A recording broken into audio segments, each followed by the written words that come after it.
വെള്ളം വന്ന സ്ഥിതിക്ക് നമുക്ക് വള്ളംകളി തുടങ്ങിയാലോ? ഇതൊക്കെ എന്ത് എന്താ ഉണ്ടായേ? എന്തിനാ ആളുകൾ പടക്കം പിടിച്ച്? ദൈവമേ, ഈ വണ്ടിക്ക് ഡ്രൈവറില്ലേ? അയ്യോ, ഇതിന് എഞ്ചിനും ഇല്ലേ? ബോഡി മാത്രമേ ഉള്ളൂ. കകളകലാവല്ലഭൻ.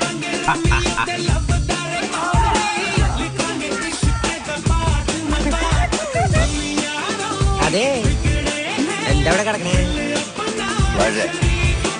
ഞാൻ എന്താണോ ഇങ്ങനെ ആയിപ്പോയത്? താൻ ചിന്തിച്ചിട്ടുണ്ടാവും.